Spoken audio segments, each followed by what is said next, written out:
واش عمرك بغيتي شي واحد ولا تعلقتي بشي واحد اكثر من اللازم؟ يعني شنو؟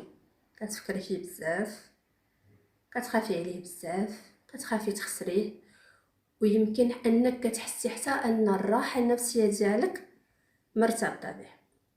الا كان هادشي ديجا وقع لك، يمكن هاد الحلقه غادي تعاونك تفهمي علاش.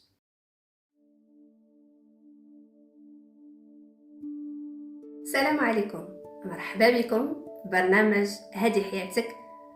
هنا كنحاولوا نفهموا الاحاسيس اللي كتاثر لينا على حياتنا باش نعيشوا وحنا واعيين اكثر.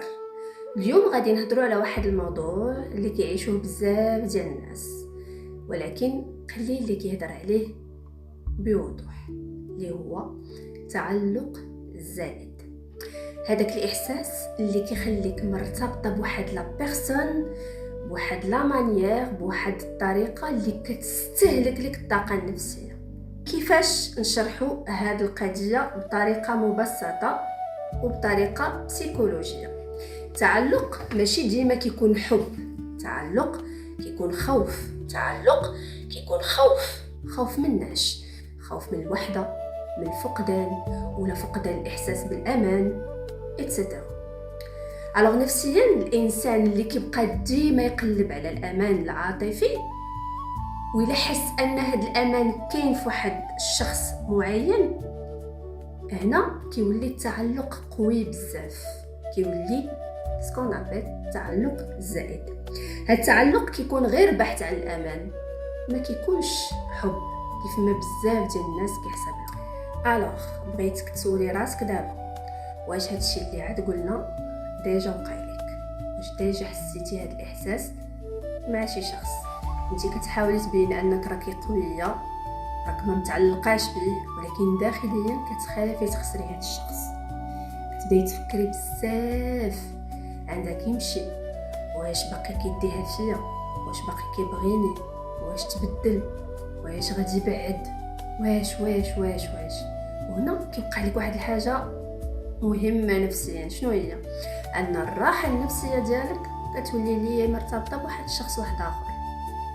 الوغ ملي كتكون السعاده ديالنا مرتبطه بون سول بيرسون، التعلق كيولي عبء، كتولي واحد ان فاردو اللي فريمون متقل علينا في حياتنا.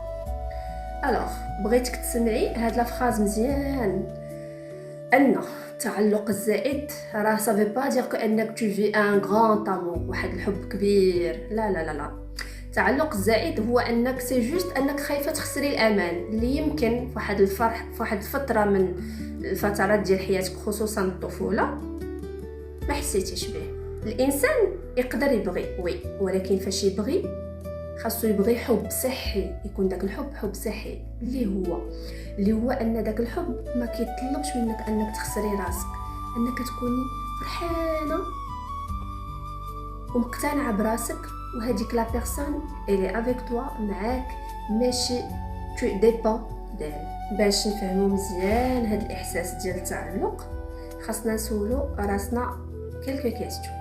واش كنخاف نبقى بوحدي؟ واش كنحتاج هاد لا بيرسون بالضبط باش نحس بالامان؟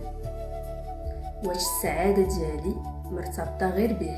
الا ما كنتش معاه ما غنكونش سعيده. دابا فاش كنقول هاد لي كيسيون كنوعى بهم، كتكون لو بروميير با فيغ ليكيليبر، اول خطوه للتوازن ديالي. حيت الا ما وعيتش اصلا ان نبقى غير غاده، غير جو سوي لي ا سيت بيرسون، راه ما عمري ما غنعرف واش انني متعلقه به، واش كنبغيه، واش محتاجه في حياتي، واش اتسيتيرا. الوغ دابا وصلنا ليتاب ديال اكزرسيس سامبل. غندير واحد التمرين بسيط وغادي تسولي راسك شنو هما الحوايج اللي كتعطيني اون فالور في حياتي، لوان دو توت ريلاسيون، بعيدا عن اي علاقه انا مع راسي، الاهتمامات ديالي، حياتي الشخصيه، الاهداف ديالي اتسيتيرا. حيت الانسان كل ما كان عنده سون موند لوي، العالم الخاص ديالو، كل ما كان عنده لا سونساسيون دامور بلوز اكيليبري. فاش كيكون عنده لو موند ديالو كيبغي بواحد التوازن، ما كيبغيش بالتعلق. الا وصلتي لهنا يمكن حيت هذا الموضوع لمس فيك شي حاجه لداخل. الا كنتي كتعرفي شي وحده اللي حتى هي متعلقة بشي شخص ولا كتعيش نفس الإحساس، شاركي معها الفيديو وكتبي لي في التعاليق واش عمرك تعلقتي بشي واحد شي تعلق بزاف. موعدنا كل جمعة مع 9 ديال الليل على قناة هذه حياتك. تبقاو على خير.